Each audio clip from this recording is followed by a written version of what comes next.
So, hello.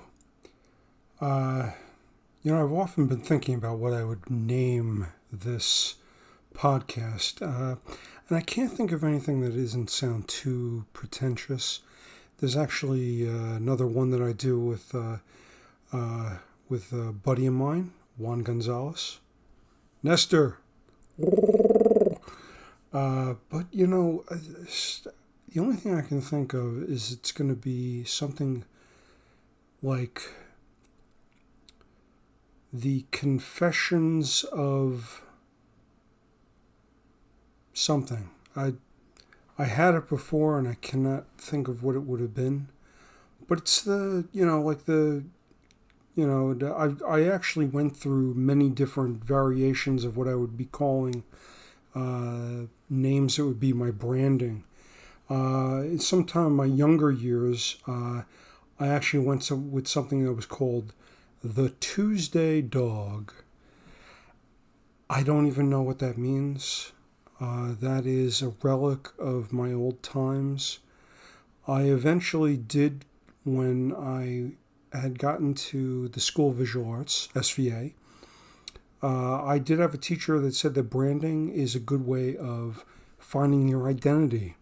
So what I had done was I decided to use something that was a little closer to my name. And that's where No Land Film came from. So I guess you could say that this is the confessions of the No Land Film, the Tuesday Dog,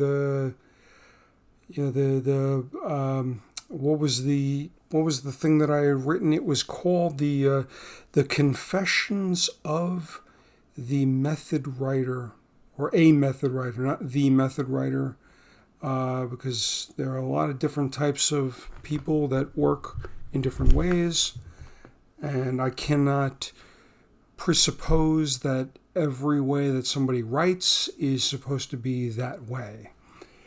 With that being said, I was thinking the other day, because I had actually had a pretty long history of having worked in movie theaters.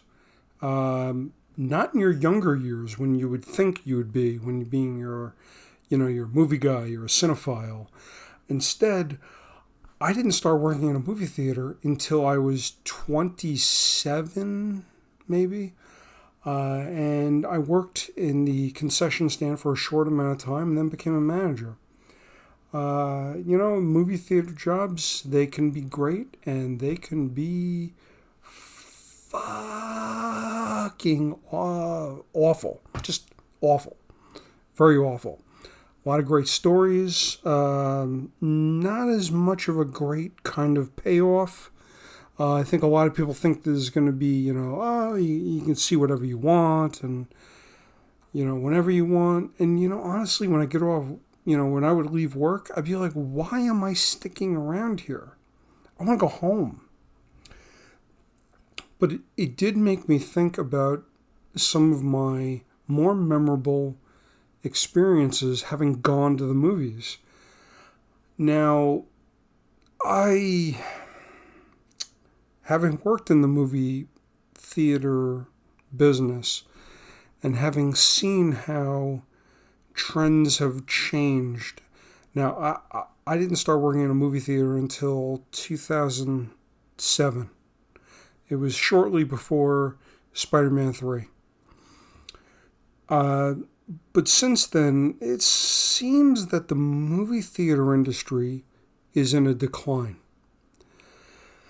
And as much as the purists want to say, true cinema, it's it's a bunch of strangers, you're in the dark, and you're experiencing this, it's pure cinema.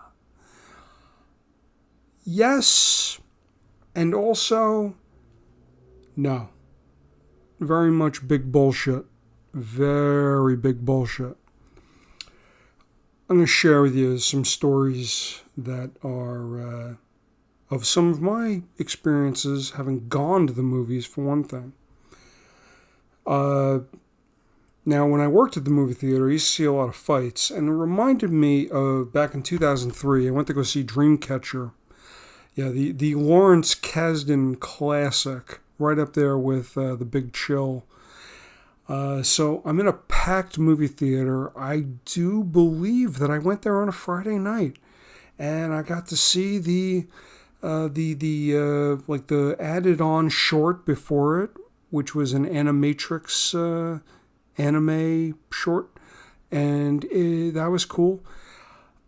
I actually enjoyed the movie. The movie is garbage, and during the movie, a fight broke out. Surprise, surprise. If you do hear me taking a little bit of pauses, it's probably me taking a little bit of a drink. I am what you would kind of think of as a little bit of a whiskey connoisseur or an aficionado. Just to let you know a little bit about it, I have a dram right now of Old Forester single barrel strength, which stands right now at a proof of 131.2. It's a pretty good bottle. I got this as a Father's Day gift, so L'chaim. So anyway, back to my theater experience. So a fight broke out. During the film, probably about somewhere toward the beginning of the third act, we had some younger people had come to the theater. I'm saying younger people. This is 2003. I'm in like my nearly mid-20s, so when I say younger people, I'm meaning more like teenagers. I might be old. I don't care.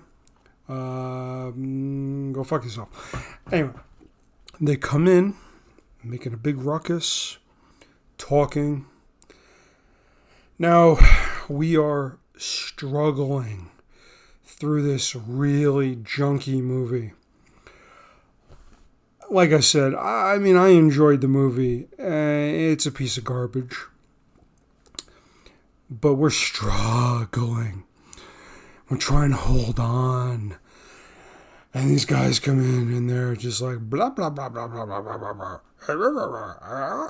And this guy starts, not a part of the group. He was probably like, somebody that was from the original group of people sitting in the theater with us. Becomes a little too agitated. And he approaches them and tells them, he's like, "Hey, you, shut the fuck up. We're trying to watch a movie here."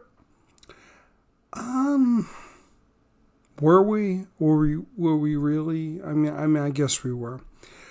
Anyway, a fist fight ensued, and we'll call them the invaders.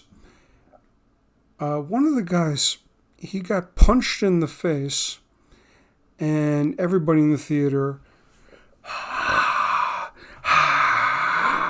yeah. Dude left. The guy who punched him sat down. Everybody turns to the screen, and we're watching Dreamcatcher, and they all, and almost in like unison, but I know one guy went, fuck. Yeah, because that's what we were left with. We were left with Dreamcatcher. Very, very memorable in the theater performance memory of mine.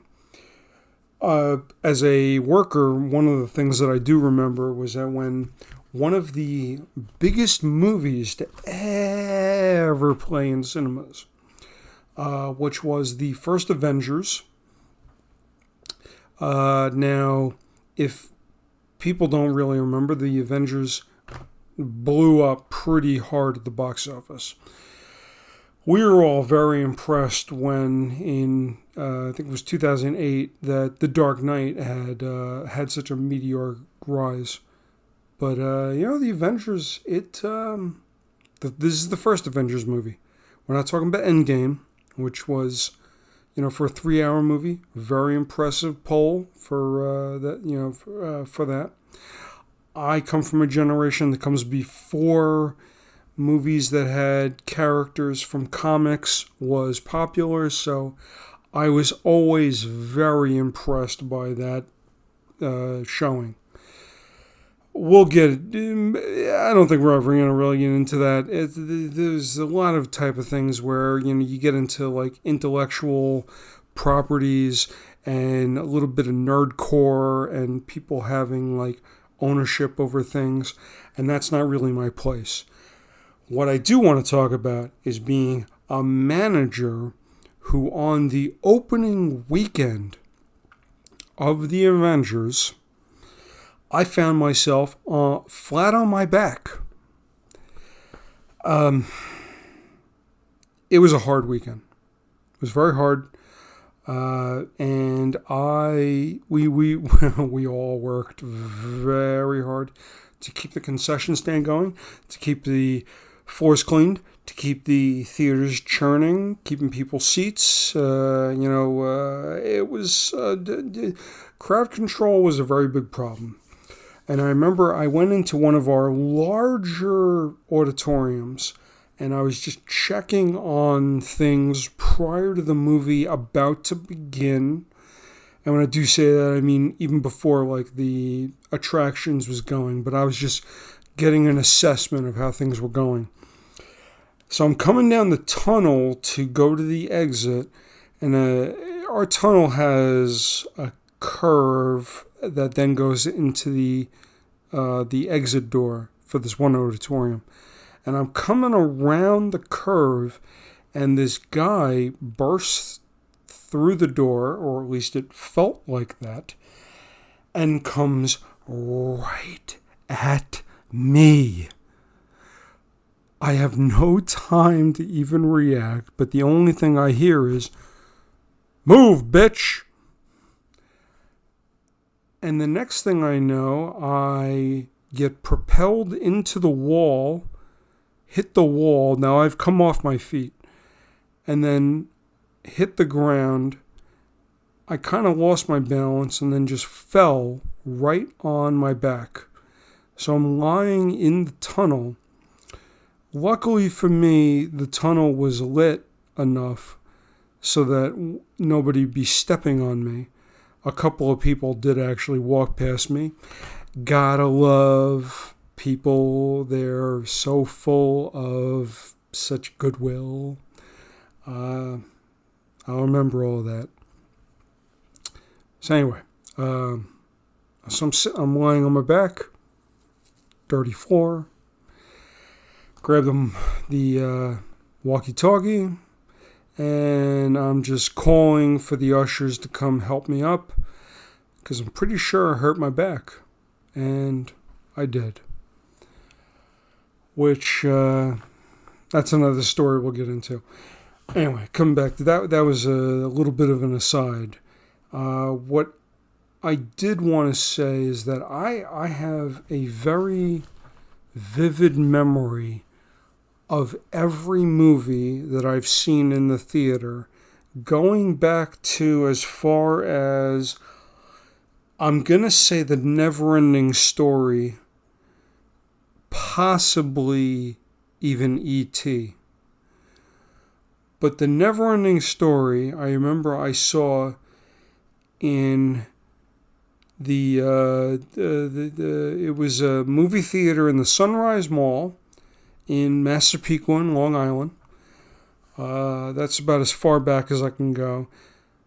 And from The Never-Ending Story on, I can tell you every movie theater where I've seen a movie.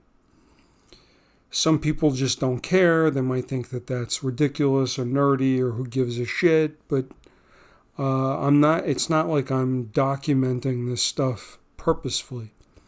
This is just a part of who I am. It's, I guess, a part of the memory of something important to me.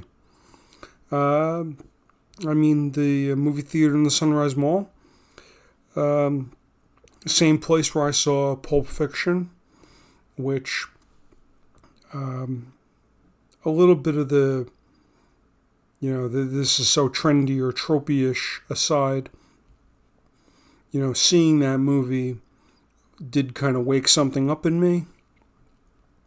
So that's something I always remember. Another great memory I have, going to the movie theater at the Sunrise Mall. I saw Terminator 2 there, which was, I remember saying to my father that it was an awesome experience. And, it was like the word awesome had a different meaning for me. It's the type of thing where like a movie, a record, TV show, or, just the most basic things now can probably be attributed with the word awesome. But for me, the word awesome, when I saw Terminator 2, it was a capital A. So it was a very, very special thing for me. I also saw a lot of stinkers there. I don't know if anybody remembers the Charlie Sheen movie, The Chase, which I'll admit I've seen multiple times even after having seen it in the movie theater. That's not anything great. I saw Jury Duty at the Sunrise Mall movie theater as well. So it's, it's a little bit of a give and take where, certain movie theaters hold certain memories for me. I'm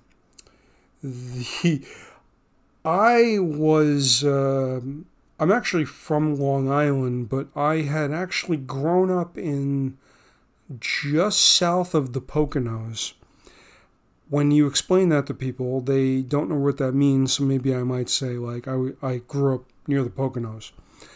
Some people don't even know where the Poconos is. They might remember, the beautiful Mount Airy Lodge. And, that commercial for Mount Airy Lodge. A lot of people remember that. Now, I grew up just south of where all these honeymoon resorts in Pennsylvania existed. I worked at one of them. Maybe that'll be a story for another cast. I have some interesting stories there. Although I don't like to slander people, so I might have to use different names for people. So we had a very small movie theater in Stroudsburg, Pennsylvania, which was called the Pocono Art Cinema. I might be having the name might be slightly wrong, but it was like the Pocono Art Cinema and Coffee Cafe, something to that effect. So this was when, I don't know when it opened. I can tell you that the first movie that I remember seeing there was Kenneth Branagh's 4-hour version of Hamlet in, I don't know if we actually saw it in 96 or if I saw it in the beginning of 1997.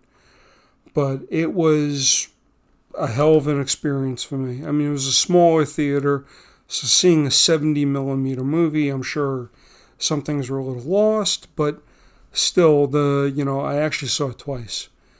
But that was our pseudo, independent art cinema.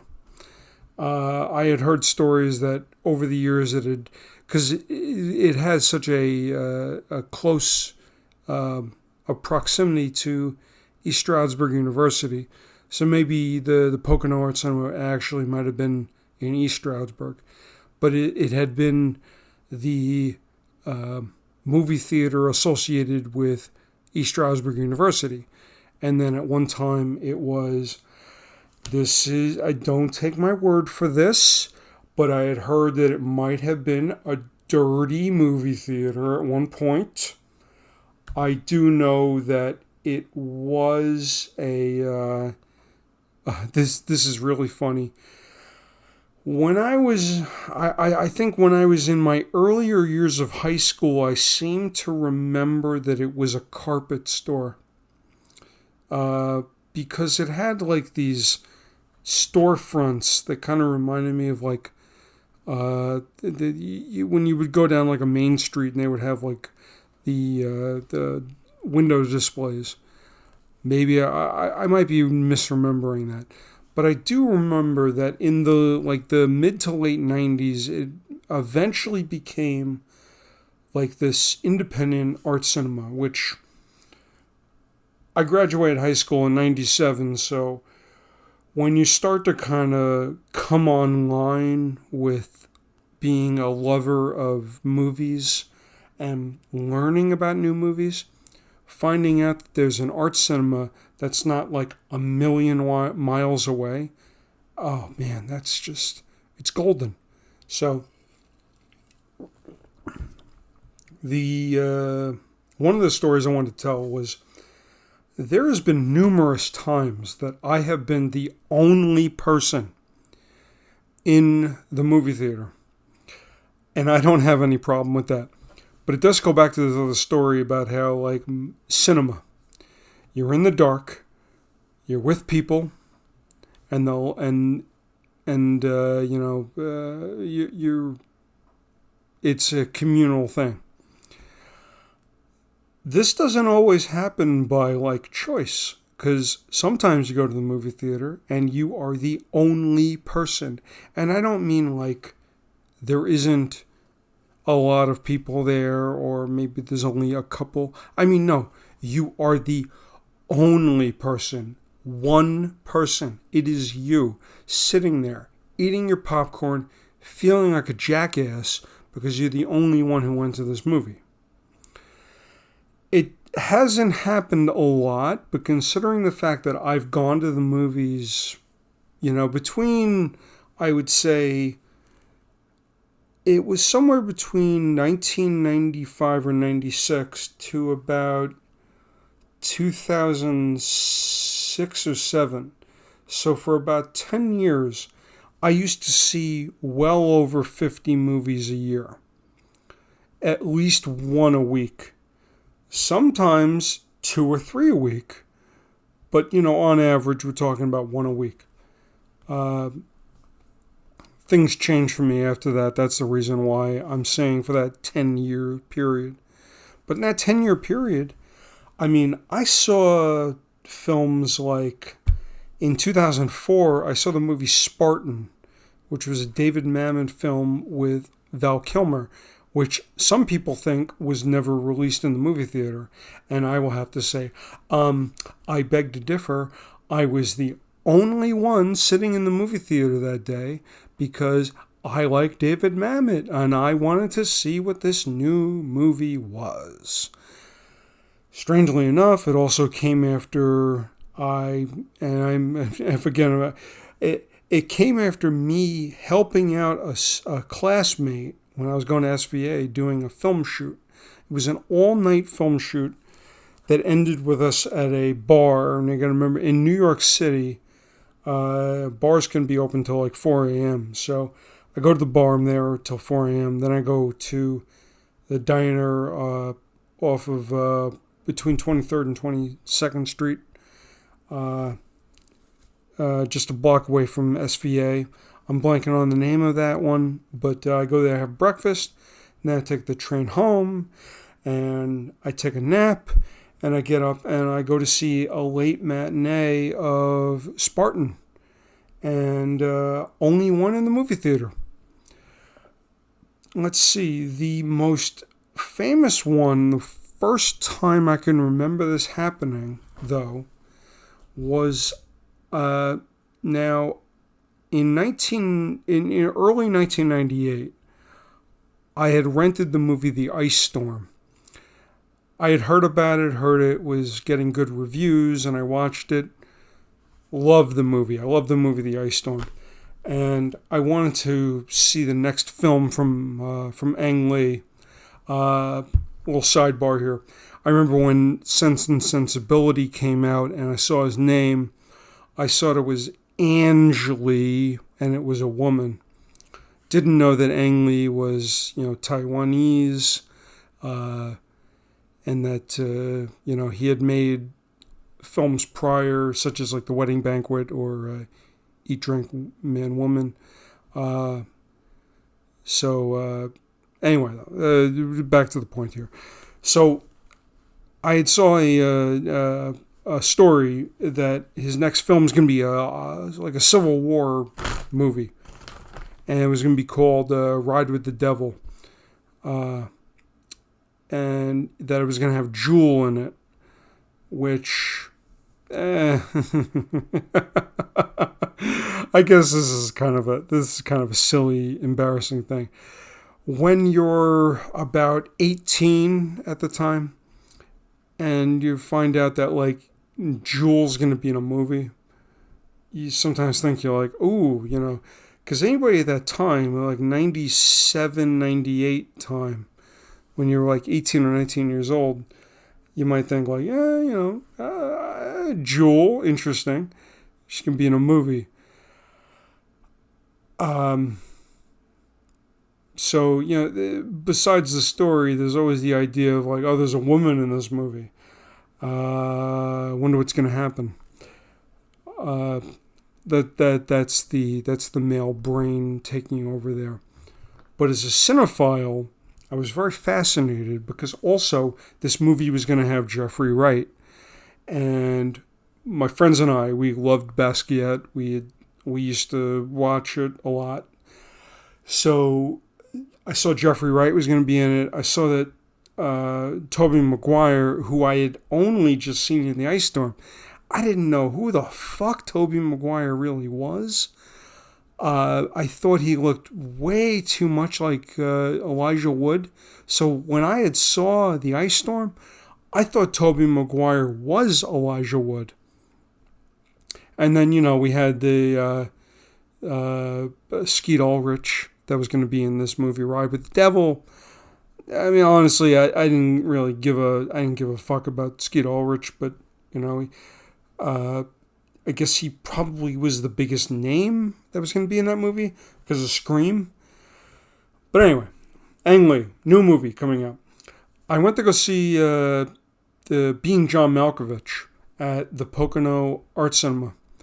And I saw a trailer for Ride with the Devil.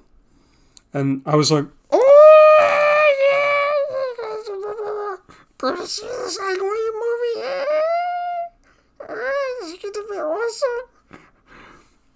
So, the time comes, Ride with the Devil gets released. I go to the movies, and I'm the only one sitting in the theater.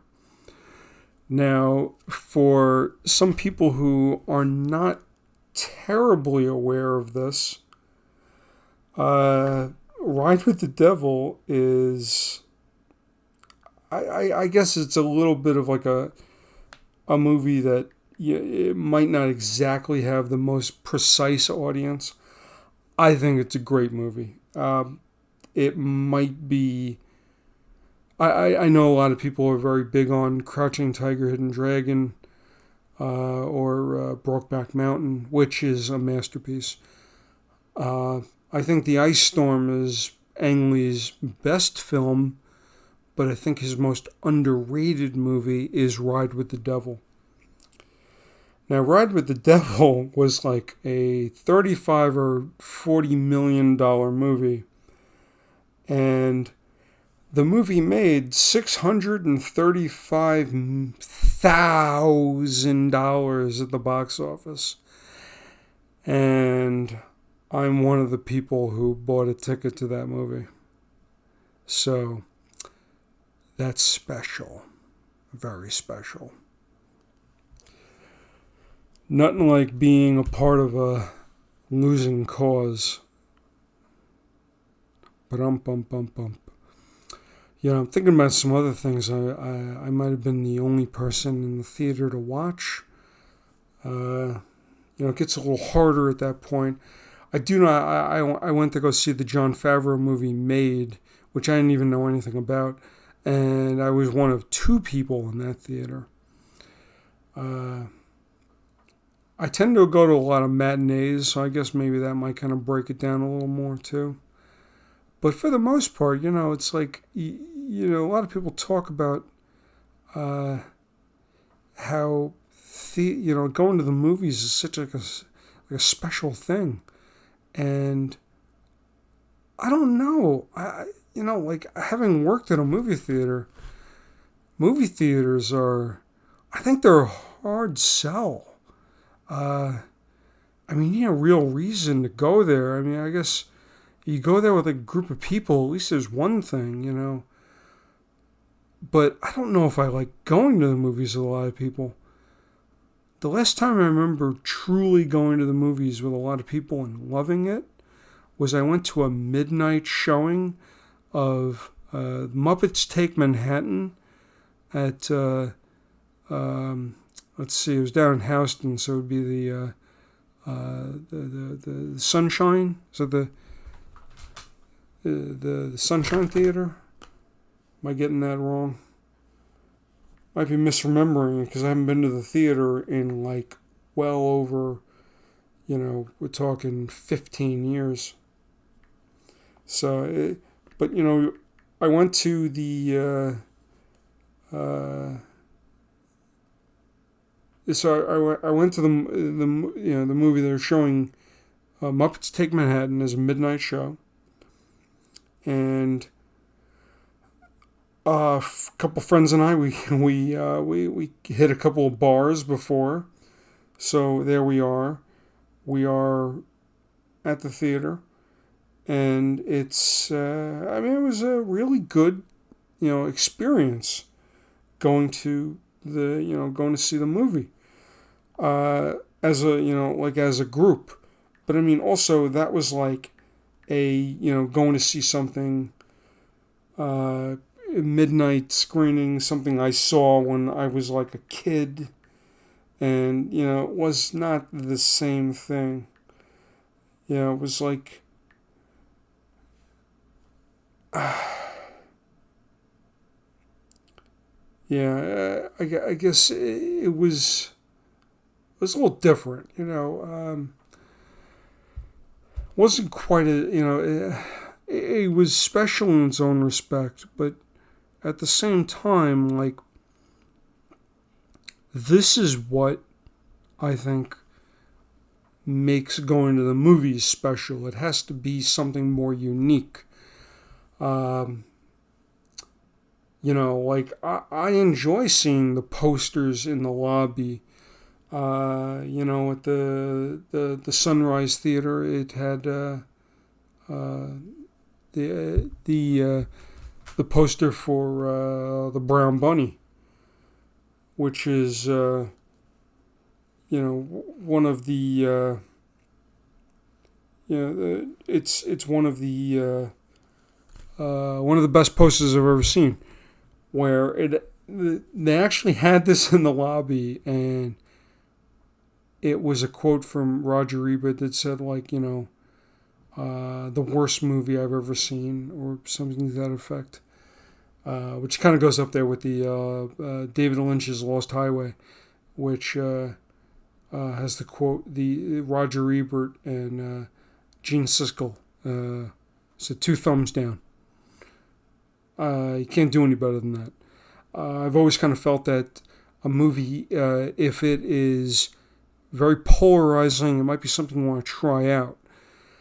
If it's something more middle of the road, it's kind of blends itself to this, like, why do I want to devote my time? It was like when, in 2005, when one of my classmates told me that they had seen A History of Violence. And I had wanted to see A History of Violence because I like David Cronenberg, and I heard it was a bit of a different take on his style now. He wasn't doing straight up like venereal body horror. And but just completely shit on the movie. Oh, this is the worst thing. I can't believe they make something like this. Such an abomination. Why would you ever go see that? And all I'm thinking to myself is, oh my God, you are giving me a movie erection right now because I need to see what disturbed you so much. So I went to go see A History of Violence at a small theater downtown, and really loved it. So, thank you.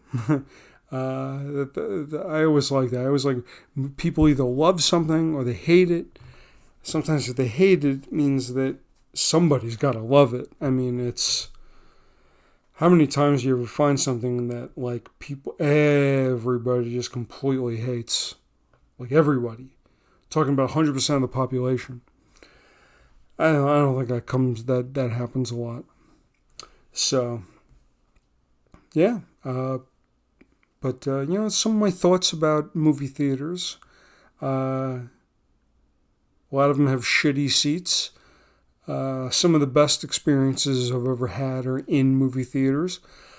I had the experience of seeing Lawrence of Arabia in a movie theater. I had the experience of seeing Blade Runner when they released it as the final cut in 2007. Let's see. I had the experience of seeing...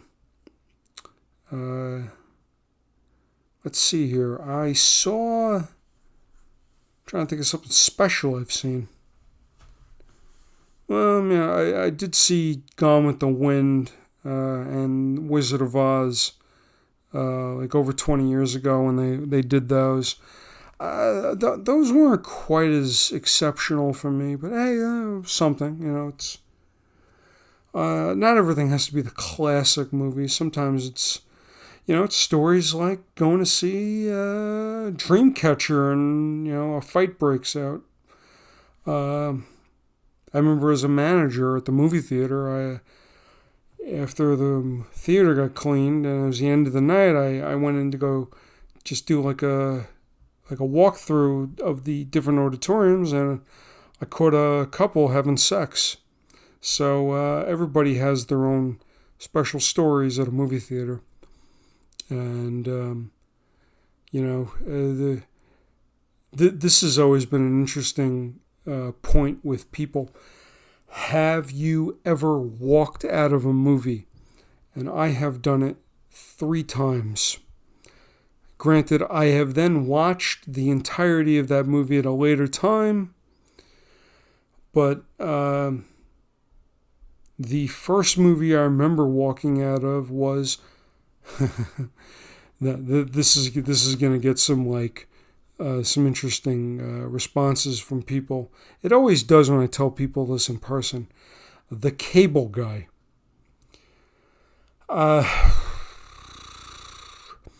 Okay, I've revisited this movie on numerous occasions, seen the movie in its entirety a couple of times, and I'm still not going to change my tune on it. I think it's a bad movie. I think Jim Carrey is doing the wrong thing in it, and I honestly think that Matthew Broderick is awful in the movie. So, no points for me. And I watched the movie a couple of months ago, so this isn't like, I saw it in 96, hated it. I saw it probably a year later and hated it. I saw it probably 5 or 10 years later, hated it. I've now seen it, what's going on, 25 years later, and I still hate that fucking movie. And I do not agree with people who attribute that the movie is like ahead of its time. The ideas in it are, but you cannot attribute some of the apocryphal things that may have come to pass with that. With a movie that I think is amazing and might be one of the best movies of old Hollywood. Bride of Frankenstein, it brings up stem cell research. Does it? No. But does it kind of do it? Yeah. Is the movie about stem cell research? It's not. And I don't attribute Bride of Frankenstein with talking about stem cell research. So don't be that person who just goes, oh my God, it's so genius. It brought up things that came to pass. Ah. Another movie was Lord of War. Just had a hard time getting into the movie. I don't really have a whole lot to say about it. Just kind of hard to get into. So, and the third movie I'm kind of drawing a blank on at the moment. Maybe I'll bring that up at the next cast. I was often asked by whether or not, would I want to go to the movies. I don't like, I actually like the theater experience, the big screen. The last couple of movies that I've seen on the screen were really worthy of me seeing them on the big screen. I saw 1917, which was a great experience to see on the big screen. I saw, Dunkirk. Dunkirk was a great experience to see on the big screen. I saw, this is going to be something where people are just going to roll their eyes. I saw Alien Covenant. I think every Ridley Scott movie should be seen on the big screen. Let's see, what else did I see? I also saw, well, speaking of Ridley Scott, though, I saw Blade Runner 2049, which is a very understated masterpiece. And, certain friends of mine have, their own private war with that movie. And as they do know, they're wrong. I said it. Bazing. Okay. I went on a date with my wife and saw Avengers Endgame. And she falls asleep during movies, so going to see a 3-hour movie, that was pretty risky on my part to do that. So I would love to go to the movies as much as I could. I gotta tell you though, I don't actually like watching a lot of horror movies, and they benefit from being around people. I don't like going to see horror movies in the theater. Not so much anymore. I like to watch them late at night in my home, usually with, a dram of whiskey, which tonight we have Old Forester, single barrel strength. Remember the proof, 131.2. Yeah, I'm going to have another drink here, okay? Just hold on a second. On another podcast, I'm going to talk about some of my whiskeys. It's a little bit of a hobby of mine.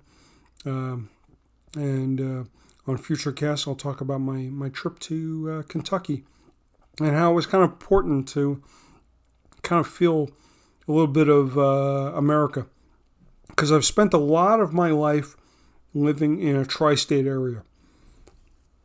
It's like born in Long Island, spent a little time in New Jersey, and grew up in, it was northeast Pennsylvania.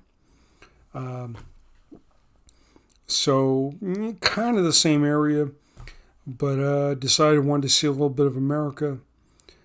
So family and I, we took a little trip to Kentucky, which I'm sure my daughters loved, going on whiskey tours and going, Dad, what is this place? I don't understand what's going on.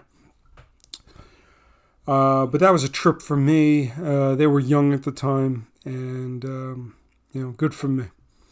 So until next time, like I said, I'll give you a little more confessions of the confessions of the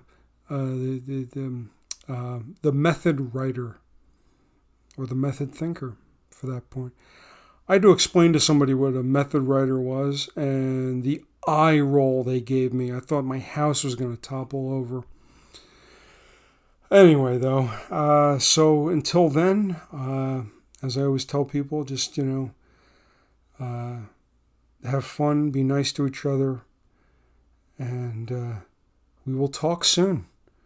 So take care for now.